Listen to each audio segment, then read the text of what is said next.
The old man will. The old man will. Thomas Townsend Brown Gravitator. How I Control Gravitation. British Patent, #300,311. Science and Invention, August 1929. Psychic Observer 37-1. There is a decided tendency in the physical sciences to unify the great basic laws and to relate by a single structure or mechanism such individual phenomena as gravitation, electrodynamics, and even matter itself. It is found that matter and electricity are very closely related in structure. In the final analysis, matter loses its traditional individuality and becomes merely an electrical condition. In fact, it might be said that the concrete body of the universe is nothing more than an assemblage of energy which, in itself, is quite intangible. Of course, it is self-evident that matter is connected with gravitation, and it follows logically that electricity is likewise connected. These relations exist in the realm of pure energy, and consequently are very basic in nature. In all reality, they constitute the true backbone of the universe. It is needless to say that the relations are not simple, and full understanding of their concepts is complicated by the outstanding lack of information and research on the real nature of gravitation. The theory of relativity introduced a new and revolutionary light to the subject by injecting a new conception of space and time. Gravitation thus becomes the natural outcome of so-called distorted space. It loses its Newtonian interpretation as a tangible mechanical force and gains the rank of an apparent force due merely to the condition of space itself. Fields in space are produced by the presence of material bodies or electric charges. They are gravitational fields or electric fields according to their causes. Apparently they have no connection one with the other. This fact is substantiated by observations to the effect that electric fields can be shielded and annulled, while gravitational fields are nearly perfectly penetrating. This dissimilarity has been the chief hardship to those who would compose a theory of combination. It required Dr. Einstein's own close study for a period of several years to achieve the results others have sought in vain, and to announce with certainty the unitary field laws. Einstein's field theory is purely mathematical. It is not based on the results of any laboratory test, and does not, so far as known, predict any method by which an actual demonstration or proof may be made. The new theory accomplishes its purpose by rounding out the accepted principles of relativity so as to embrace electrical phenomena. The theory of relativity, thus supplemented, represents the last word in mathematical physics. It is most certainly a theoretical structure of overpowering magnitude and importance. The thought involved is so far-reaching that it may be many years before the work is fully appreciated and understood. Early investigations tilde. The writer and his colleagues anticipated the present situation even as early as 1923 and began at that time to construct the necessary theoretical bridge between the two then separate phenomena, electricity and gravitation. The first actual demonstration of the relation was made in 1924. Observations were made of the individual and combined motions of two heavy lead balls which were suspended by wires 45 centimeters apart. The balls were given opposite electrical charges and the charges were maintained. Sensitive optical methods were employed in measuring the movements, and as near as could be observed, the balls appeared to behave according to the following law. Any system of two bodies possesses a mutual and unidirectional force, typically in the line of the bodies, which is directly proportional to the product of the masses, directly proportional to the potential difference, and inversely proportional to the square of the distance between them. The peculiar result is that the gravitational field of the Earth had no apparent connection with the experiment. The gravitational factors entered through the consideration of the mass of the electrified bodies. The newly discovered force was quite obviously the resultant physical effect of an electrogravitational interaction. It represented the first actual evidence of the very basic relationship. The force was named gravitator action, for want of a better term, and the apparatus or system of masses employed was called a gravitator. Since the time of the first test, the apparatus and the methods used have been greatly improved and simplified. cellular gravitators have taken the place of the large balls of lead. Rotating frames supporting 2 and 4 gravitators have made possible acceleration measurements. Molecular gravitators made of solid blocks of massive dielectric have given still greater efficiency. Rotors and pendulums operating under oil have eliminated atmospheric considerations as to pressure, temperature, and humidity.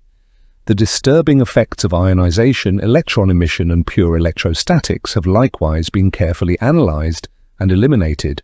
Finally, after many years of tedious work and with refinement of methods, we succeeded in observing the gravitational variations produced by the Moon and Sun and much smaller variations produced by the different planets. It is a curious fact that the effects are most pronounced when the affecting body is in the alignment of the differently charged elements and least pronounced when it is at right angles. Much of the credit for this research is due to Dr. Paul Beefield, director of Swayze Observatory. The writer is deeply indebted to him for his assistance and for his many valuable and timely suggestions. Gravitator action and impulse tilde. Let us take, for example, the case of a gravitator totally immersed in oil but suspended so as to act as a pendulum and swing along the line of its elements. When the direct current with high voltage, 75, 300 kilovolts, is applied, the gravitator swings up the arc until its propulsive force balances the force of the Earth's gravity resolved to that point. Then it stops, but it does not remain there. The pendulum then gradually returns to the vertical or starting position even while the potential is maintained. The pendulum swings only to one side of the vertical. Less than 5 seconds is required for the test pendulum to reach the maximum amplitude of the swing, but from 30 to 80 seconds are required for it to return to zero. The total time or duration of the impulse varies with such cosmic conditions as the relative position and distance of the Moon, Sun, and so forth. It is in no way affected by fluctuations in the supplied voltage and averages the same for every mass or material under test. The duration of the impulse is governed solely by the condition of the gravitational field. It is a value which is unaffected by changes in the experimental setup, voltage applied, or type of gravitator employed. Any number of different kinds of gravitators operating simultaneously on widely different voltages would reveal exactly the same impulse duration at any instant. Over an extended period of time, all gravitators would show equal variations in the duration of the impulse. After the gravitator is once fully discharged, its impulse exhausted, the electrical potential must be removed for at least 5 minutes in order that it may recharge itself and regain its normal gravitic condition. The effect is much like that of discharging and charging a storage battery, except that electricity is handled in reverse manner. When the duration of the impulse is great, the time required for complete recharge is likewise great. The times of discharge and recharge are always proportional. Technically speaking, the exogravitic rate and the endogravitic rate are proportional to the gravitic capacity. Summing up the observations of the electrogravitic pendulum, the following characteristics are noted. Applied voltage determines only the amplitude of the swing. Applied amperage is only sufficient to overcome leakage and maintain the required voltage through the losses of the dielectric. Thus, the total load approximates on 37 10-millionths of an ampere. It apparently has no other relation to the movement, at least from the present state of physics. Mass of the dielectric is a factor in determining the total energy involved in the impulse. For a given amplitude, an increase in mass is productive of an increase in the energy exhibited by the system, E equals sign mng. Duration of the impulse, with electrical conditions maintained, is independent of all of the foregoing factors. It is governed solely by external gravitational conditions, positions of the Moon, Sun, etc., and represents the total energy or summation of energy values which are effective at that instant. Gravitational energy levels are observable as the pendulum returns from the maximum deflection to the 0 point or vertical position. The pendulum hesitates in its return movement on definite levels or steps. The relative position and influence of these steps vary continuously every minute of the day. One step or energy value corresponds in effect to each cosmic body that is influencing the electrified mass or gravitator. by merely tracing a succession of values over a period of time, a fairly intelligible record of the paths and the relative gravitational effects of the moon, sun, etc. may be obtained. In general, then, every material body possesses inherently within its substance separate and distinct energy levels corresponding to the gravitational influences of every other body. These levels are readily revealed as the electrogravitic impulse dies and as the total gravitic content of the body is slowly released. The gravitator, in all reality, is a very efficient electric motor. Unlike other forms of motors, it does not in any way involve the principles of electromagnetism, but instead it utilizes the newer principles of electrogravitation. A simple gravitator has no moving parts, but is apparently capable of moving itself from within itself. It is highly efficient for the reason that it uses no gears, shafts, propellers or wheels in creating its motive power. It has no internal resistance and no observable rise in temperature. Contrary to the common belief that gravitational motors must necessarily be vertical acting the gravitator, it is found acts equally well in every conceivable direction. While the gravitator is at present primarily a scientific instrument, perhaps even an astronomical instrument, it also is rapidly advancing to a position of commercial value. Multi-impulse gravitators weighing hundreds of tons may propel the ocean liners of the future. Smaller and more concentrated units may propel automobiles and even airplanes. Perhaps even the fantastic space cars and the promised visit to Mars may be the final outcome. Who can tell? British patent #300,311, November 15, 1928. A method of and an apparatus or machine for producing force or motion. I, Thomas Townsend Brown, a citizen of the USA, do hereby declare the nature of this invention and in what manner the same is to be performed to be particularly described and ascertained in and by the following statement. This invention relates to a method of controlling gravitation and for deriving power therefrom, and to a method of producing linear force or motion. The method is fundamentally electrical. The invention also relates to machines or apparatus requiring electrical energy that control or influence the gravitational field or the energy of gravitation, also to machines or apparatus requiring electrical energy that exhibit a linear force or motion which is believed to be independent of all frames of reference save that which is at rest relative to the universe taken as a whole, and said linear force or motion is furthermore believed to have no equal and opposite reaction that can be observed by any method commonly known and accepted by the physical science to date. The invention further relates to machines or apparatus that depend for their force action or motive power on the gravitational field or energy of gravitation that is being controlled or influenced as above stated. Also, to machines or apparatus that depend for their force action or motive power on the linear force action or motive power on the linear force or motion exhibited by such machines or apparatus previously mentioned. The invention further relates to machines and apparatus that derive usable energy or power from the gravitational field or from the energy of gravitation by suitable arrangement, using such machines and apparatus as first above stated as principal agents. To show the universal adaptability of my novel invention, said method is capable of practical performance and use in connection with motors for automobiles, space cars, ships, railway locomotion, prime movers for power installations, aeronautics. Still another field is the use of the method and means enabling the same to function as a gravitator weight changer. Specific embodiments of the invention will be duly disclosed through the medium of the present specification, referring to the accompanying drawings forming part of this specification. Figure 1 is an elevation with accompanying descriptive data, broadly illustrating the characteristic or essential elements associated with any machine or apparatus in the use of which the gravitational field or the energy of gravitation is utilized and controlled, or in the use of which linear force or motion may be produced.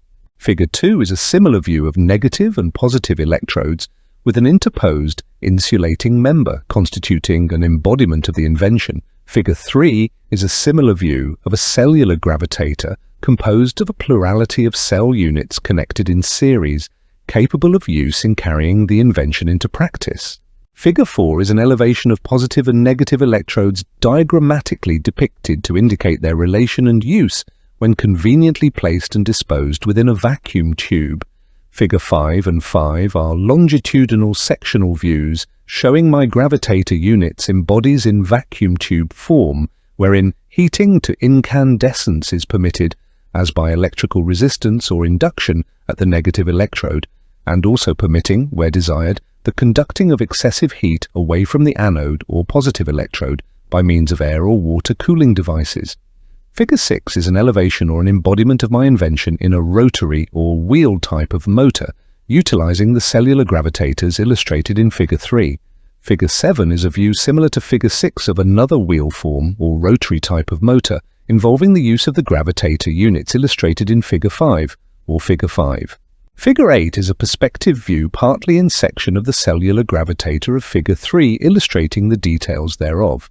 Figures 9, 10, and 10a are detail views of the cellular gravitator. Figure 11 is a view similar to Figure 3 with the same idea incorporated in a rotary motor. Figures 12 and 13 are detail views thereof. The general showing in Figure 1 will make clear how my method for controlling or influencing the gravitational field or the energy of gravitation, or for producing linear force or motion, is utilized by any machine or apparatus having the characteristics now to be pointed out. Such a machine has two major parts, A and B. These parts may be composed of any material capable of being charged electrically. Mass A and mass B may be termed electrodes A and B respectively.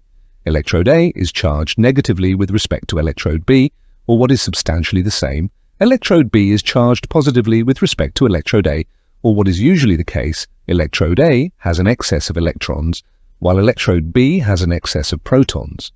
While charged in this manner, the total force of A toward B is the sum of force G, due to the normal gravitational field, and force C, due to the imposed electrical field, and force X, due to the resultant of unbalanced gravitational forces caused by the electronegative charge, or by the presence of an excess of electrons on electrode A, and by the electropositive charge or the presence of an excess of protons on electrode B. By the cancellation of similar and opposing forces and by the addition of similar and allied forces, the two electrodes taken collectively possess a force 2x in the direction of B.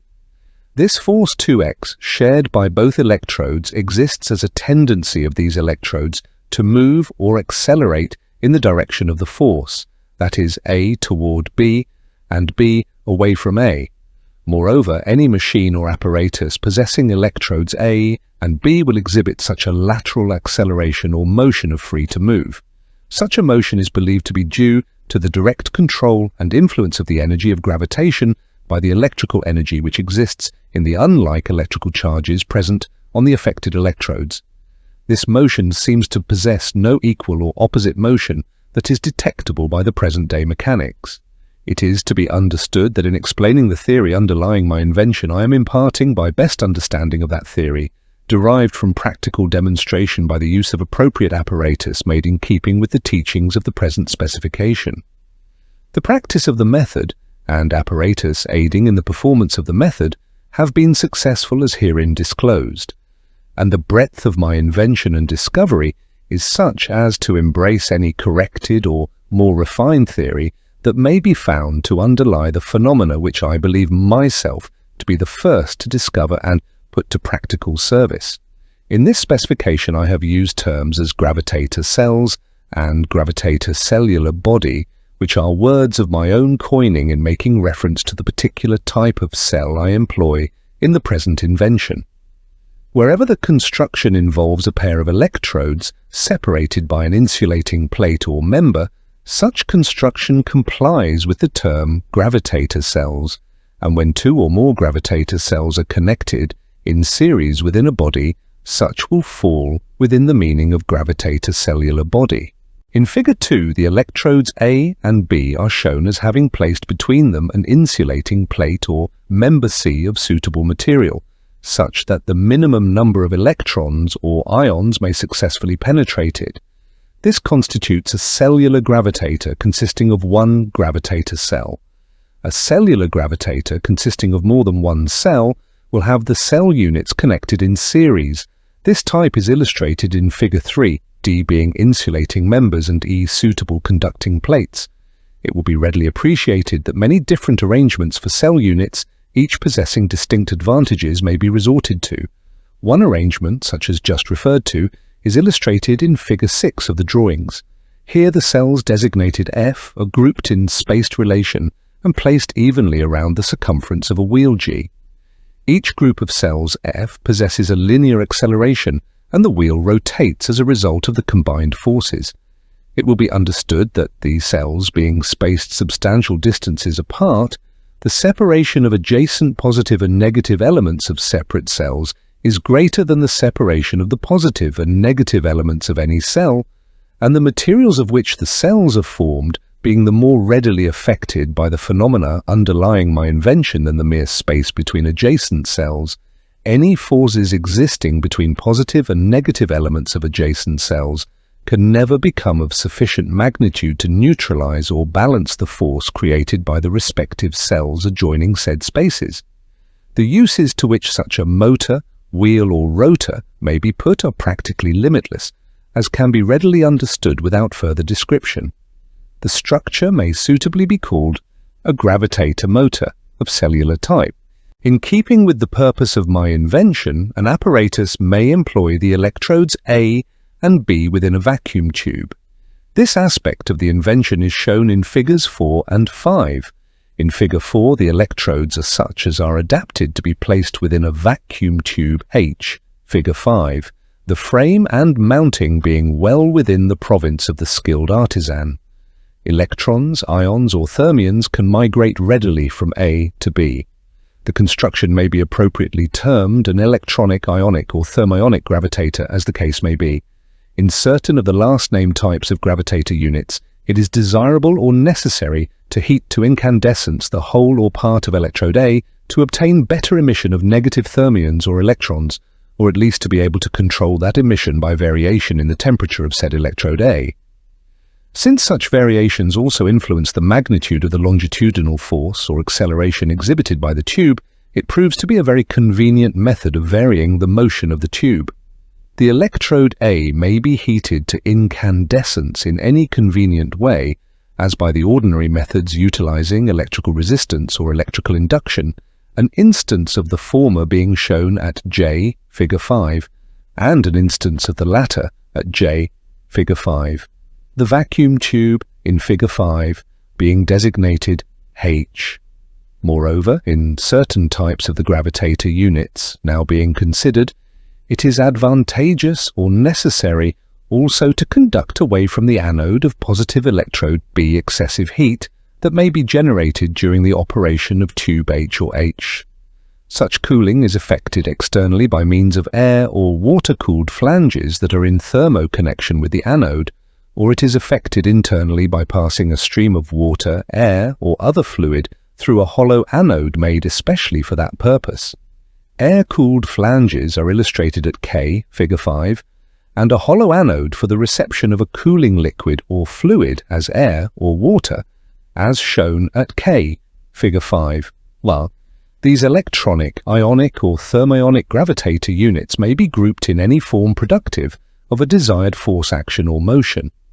One such form is the arrangement illustrated in Figure 7, where the particular gravitator units in question are indicated at L, disposed around a wheel or rotary motor, similarly to the arrangement of the gravitator motor of cellular type shown in Figure 6, the difference being that in Figure 7, the electronic, ionic or thermionic gravitator units are utilized.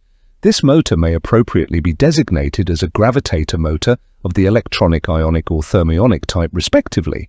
The gravitator motors of Figure 6 and the 7th of May be supplied with the necessary electrical energy for the operation and resultant motion thereof from sources outside and independent of the motor itself.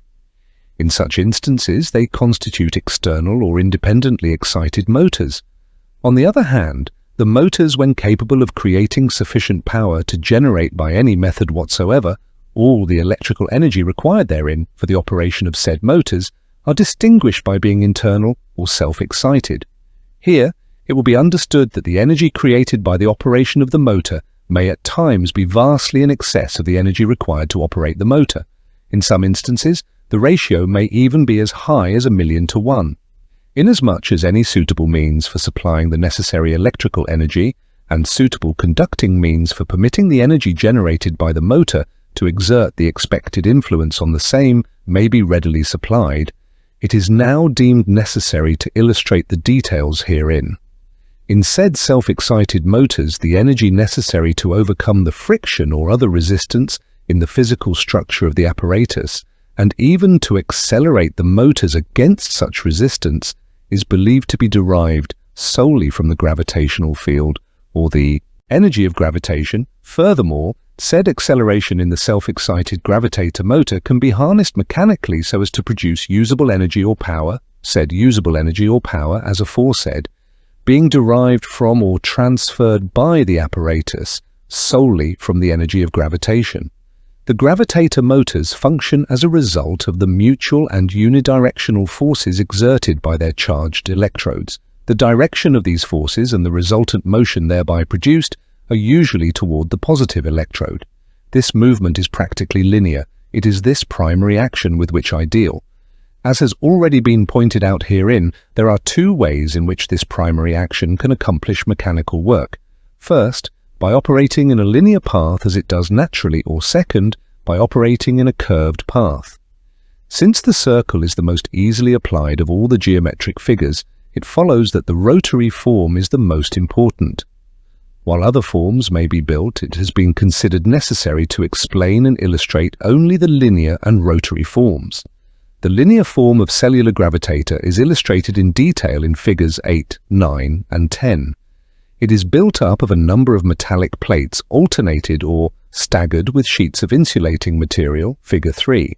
Each pair of plates so separated by insulation act as one gravitator cell, and each plate exhibits the desired force laterally. The potential is applied on the end plates, and the potential is divided equally among the cells. Each metallic plate in the system possesses a force, usually toward the positively charged terminus, and the system as a whole moves or tends to move in that direction. It is a linear motor, and the line of its action is parallel to the line of its electrodes. There are three general rules to follow in the construction of such motors. First, the insulating sheets should be as thin as possible and yet have a relatively high puncture voltage. It is advisable also to use paraffin-insulated insulators on account of their high specific resistance. Second, the potential difference between any tow metallic plates should be as high as possible and yet be safely under the minimum puncture voltage of the insulator. Third, there should, in most cases, be as many plates as possible in order that the saturation voltage of the system might be raised well above the highest limit upon which the motor is operated. Reference has previously been made to the fact that in the preferred embodiment of the invention herein disclosed, the movement is toward the positive electrode. However, it will be clear that motion may be had in the reverse direction, determined by what I have just termed saturation voltage, by which is meant the efficiency peak or maximum of action for that particular type of motor. The theory, as I may describe it, being that as the voltage is increased, the force or action increases to a maximum which represents the greatest action in a negative to positive direction. If the voltage were increased beyond that maximum, the action would decrease to zero, and thence to the positive to negative direction. Referring more specifically to figures 8, 9, and 10, red fiber end plates 1 act as supports and end insulators, and the first metallic plate 2, for example aluminum, is connected electrically through the fiber end plate with the terminal 5. The second insulating sheet 3 is composed, for example, of varnished cambric, sometimes known as empire cloth. The relative size and arrangement of the metallic plate and insulating sheets are best seen in figures 9 and 10. A paraffin filler H is placed between adjacent insulating sheets and around the edges of the metallic plates, figure 10A, and 6 represents a thin paraffin coating over the whole motor proper. 7 and 8 indicate successive layers of empire cloth or similar material, and 9 is a binding tape therefore. A thin film of a substance such as black spirit varnish, 10, protects and insulates the entire outer surface. A phosphor-bronze safety gap element 11 is connected electrically with the terminal, not shown, opposite to the terminal 5. A safety gap element corresponding with the element 11 is electrically connected with the terminal 5, but it has not been shown in order better to illustrate interior parts. The purpose of the safety gaps is to limit the voltage imposed on the motor to the predetermined maximum and to prevent puncture. The rotary motor, figures 11, 12 and 13, comprises, broadly speaking, an assembly of a plurality of linear motors fastened to or bent around the circumference of a wheel. In that case, the wheel limits the action of the linear motors to a circle and the wheel rotates in the manner of a fireworks pinwheel. The illustrations I have given are typical. The forms of Figure 3, S, 6 and 7 have been defined. In Figure 11, the insulating end disc, 1A, has an opening 2 there through for an extension of the shaft, 12. The disc 1A is secured to a suitable insulating motor shell by fiber bolts or screws in any convenient manner, there being another of these discs at the opposite end of the shell in the same manner as the opposite end plates, 1 in Figure 8. The cells are built upon an insulating tube, 11A disposed about the shaft space, 3A.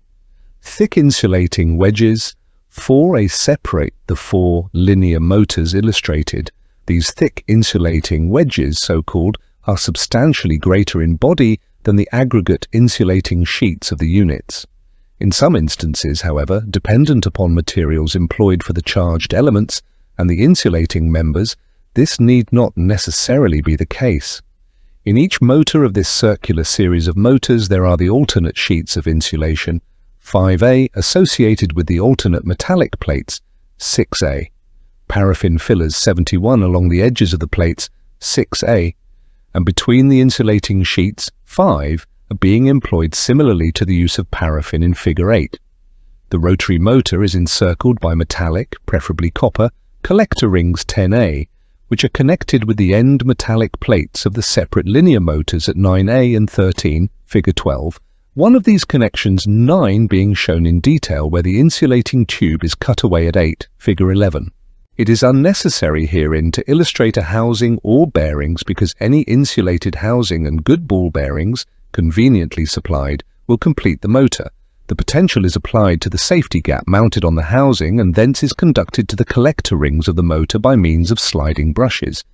While I have in the foregoing specification outlined in connection with the broader aspects of my invention certain forms and details, I desire it understood that specific details have been referred to for the purpose of imparting a full and clear understanding of the invention and not for the purposes of limitation, because it should be apparent that many changes in construction and arrangement and many embodiments of the invention other than those illustrated are possible without departing from the spirit of the invention or the scope of the appended claims.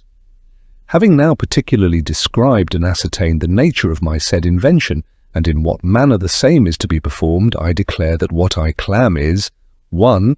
A method of producing force or motion which comprises the step of aggregating the predominating gravitational lateral or linear forces of positive and negative charges which are so cooperatively related as to eliminate or practically eliminate the effect of similar and opposing forces which said charges exert. 2. A method of producing force or motion in which a mechanical or structural part is associated with at least 2 electrodes or the like, of which the adjacent electrodes or the like have charges of differing characteristics, the resultant predominating unidirectional gravitational force of said electrodes or the like being utilized to produce linear force or a motion of said part. 3. A method according to Claim 1 or 2, in which the predominating force of the charges or electrodes is due to the normal gravitational field and the imposed electrical field. 4. A method according to Claim 1, 2 or 3 in which the electrodes or other elements bearing the charges are mounted, preferably rigidly, on a body or support adapted to move or exert force in the general direction of alignment of the electrodes or other charge-bearing elements. 5. A machine or apparatus for producing force or motion, which includes at least 2 electrodes or like element adapted to be differently charged, so relatively arranged that they produce a combined linear force or motion in the general direction of their alignment. 6. A machine according to Claim 5 in which the electrodes are mounted, preferably rigidly, on a mechanical or structural part, whereby the predominating unidirectional force obtained from the electrodes or the like is adapted to move said part or to oppose forces tending to move it counter to the direction in which it would be moved by the action of the electrodes or the like. 7. A machine according to Calim 5 or 6, in which the energy necessary for charging the electrodes of the like is obtained either from the electrodes themselves or from an independent source. 8. A machine according to Claim 5, 6 or 7, whose force action or gravitational power depends in part on the gravitational field or energy of gravitation, which is controlled or influenced by the action of the electrodes or the like. 9. A machine according to any of Claims 5 to 8, in the form of a motor, including a gravitator cell or gravitator cellular body, substantially as described. 10. A machine according to Claim 9 in which the gravitator cellular body, or an assembly of the gravitator cells, is mounted on a wheel-like support, whereby rotation of the latter may be effected, said cells being of electronic, ionic or thermionic type. 11. A method of controlling or influencing the gravitational field, or the energy of gravitation, and for deriving energy or power therefrom comprising the use of at least two masses differently electrically charged, whereby the surrounding gravitational field is affected or distorted by the imposed electrical field surrounding said charged masses, resulting in a unidirectional force being exerted on the system of charged masses in the general direction of the alignment of the masses, which system, when permitted to move in response to said force, in the above-mentioned direction derives and accumulates as the result of said movement usable energy or power from the energy of gravitation or the gravitational field which is so controlled, influenced, or distorted. 12. A method of, and the machine or apparatus for producing force or motion by electrically controlling or influencing the gravitational field or energy of gravitation, substantially as herein before described with reference to the accompanying drawings. I wanted to thank everybody for watching today. If you like this kind of content, we do a live show every Monday, Wednesday, and Friday right here on YouTube, 2 p.m. Pacific Standard Time on the main channel. The link will be in the description. Please join us, get in the chat, and have some fun. With all that said, hit the music. The old man will. The old man will. The old man will. The old man builds. The old man builds is broken in the head. People not seeing reality has put them in the red. With conscious and spirituality restricted from the norm and replaced with the ignorance of basic magnetic form. The geometry of God keeps running through his head. That's what makes old man builds broken in the head. The old man builds. The old man builds. Spheres of destiny are spinning in his mind, making him travel back and forth in time, battling the establishment for just a little recognition. Has him forcing the world to understand his premonition. That world will have all the technology in the end, even if it means his life will fail to extend.